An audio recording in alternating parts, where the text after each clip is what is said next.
Heyo, my Planet Coaster friends, Johnny5 Alive here, and welcome back to another episode of Coaster Spotlight. And in today's video, we're going to be looking at Pearl's Revenge, created by Goobnator. So, stay tuned, and let's check it out.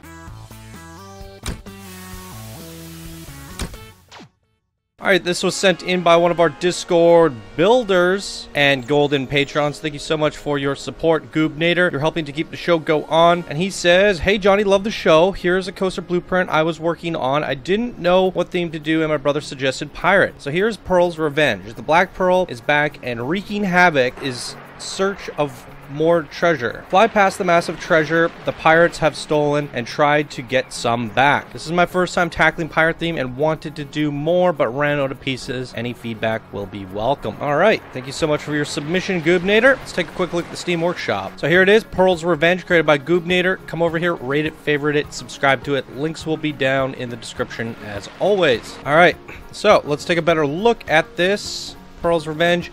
As you guys saw from the setup, it was quite tricky to set the queue up. We'll have a little discussion about that. It's quite a large footprint considering how big this map is.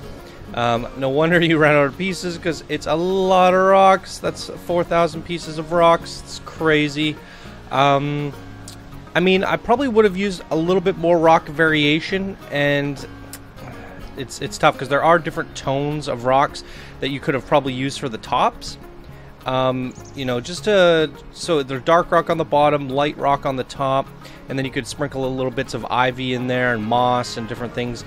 You got it pretty good over here. I mean, yeah, see, this is kind of what I was talking about. When you add in a little bit of light rocks at the top, it does break up the contrast and makes it like pop a little bit more. So I definitely try and shoot for what you did here. You got these dark light stones, and I'd probably top some of the stuff off with that. And then, I mean, you did run out of pieces in the last episode. I did feature one recently where it was a 8K blueprint. So if you do the 8K blueprint trick, you could probably push that further and accomplish what you wanted to. Nonetheless, I mean, you did a wooden steel hybrid, and any wooden style coaster is going to be very difficult to theme. And it's kind of the nature of these.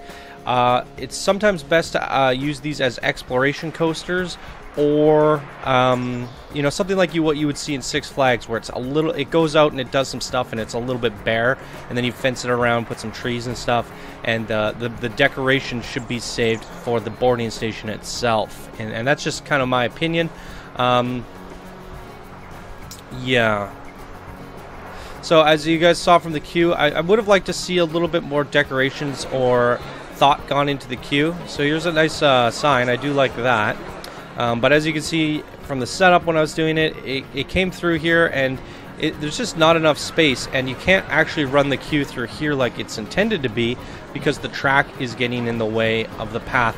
So you're actually forced to run the path through the rocks, and there is a little bit of a gap left for the path, but it's just not enough space. At that point, I mean, it was pretty hard to set up and figure out. The exit, though, it's nice and clean, so that wasn't too bad. But yeah, not a whole lot of decorations going on in here. Just some skulls littered about. But we'll have to see how the rest... I mean, you have a big rock clump like this, and when you do rock clusters, I would only assume that you have some theming and some exploration happening on the inside. So I'm hoping to expect something there. You have this big waterfall area here. I'm wondering, it might have been cool to actually have the coaster come in and then like cobra roll through the waterfall, you know what I mean? But this works too. I mean, you have this big formation here. I just feel like this might be some wasted potential space here. But it's alright. And then you got the pretend water down here. Now, that's a lot of pieces to panel the water in. And I'd say, you know, some people are afraid to use, like, tell people to do a little bit of terraforming. You know, when you have a big open space like this, you could just say you have some guidelines saying sink me and then fill me with water. You can have little signs to replicate that. The times that I would use the blue water stuff is for little areas like this where you can't actually terraform it. without a whole bunch of work. So the upper ponds and stuff like that kind of works, but I can see not wanting to have blue panels here and then real water here because the contrast will look kind of strange. So I'm just trying to weigh the pros and the cons, and I think you might have made the right choice here. But then again, since you don't have anything going on in here, people could actually raise the terrain up in here and then fill this with water. So depending on how you approach it, but I think that's as much feedback as I could possibly give. Definitely in the future, I would probably try to aim for a smaller footprint. And yeah, or if you want to do a pirate-themed coaster that's a big, giant wooden coaster or a hybrid coaster, try doing a park save, because then you can actually use the terrain, and you're going to have a lot more freedom, and you're not going to be placing rocks for like 8 hours. So that's my suggestion. But nonetheless, this looks pretty cool, and if anyone's making a Caribbean tropical park of any sort, you know, they could actually mesh this into their terrain and have their terrain come around it, and they could have build some coves in the back. So I think it will work, and it should get some uses. So yeah, there you go. Let's take a look at it at nighttime. Little bits of light peeking out of the caves.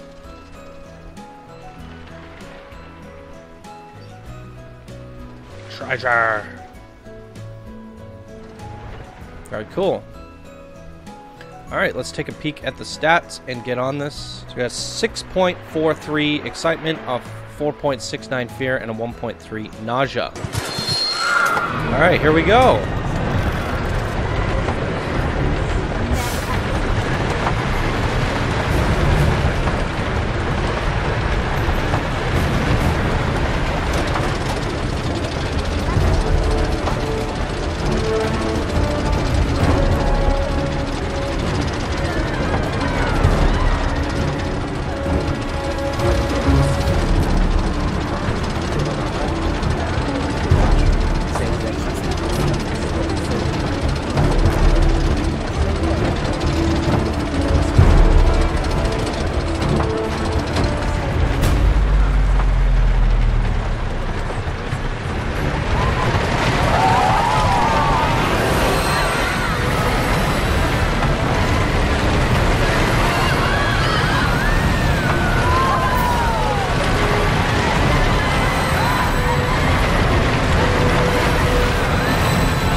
I like the gold.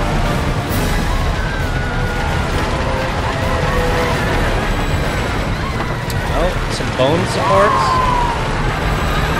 Oh, look at that. Took a page out of Floss's book. I love it.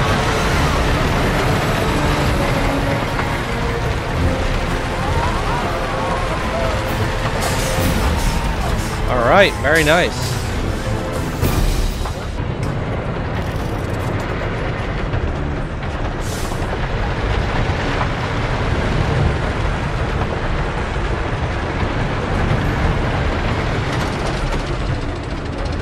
I'm going to try out the cinematic and see how it goes. If it doesn't do the best job, we'll probably skip it at nighttime.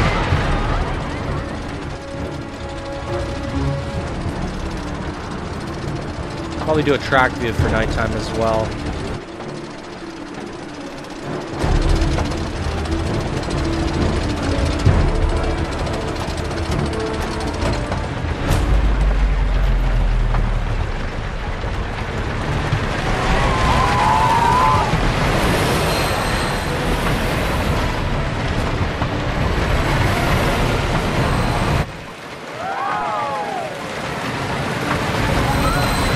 There's a big splash. I love that. That's great.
Alright, nice work, Goobnator. There it is, everybody. That was Pearl's Revenge, created by Goobnator. And that's going to do it for this episode of Coaster Spotlight. If you guys enjoyed, please be sure to smash that like button. If you're new to the channel, subscribe for more daily Planet Coaster videos. If you guys want to support the show and keep it going, you can do so by becoming a patron or by leaving a tip or donation using the links down in the description below. Alright, everybody, thank you so much for watching, and I hope you all have a wonderful day, and I'll see you guys in the next video. Bye now.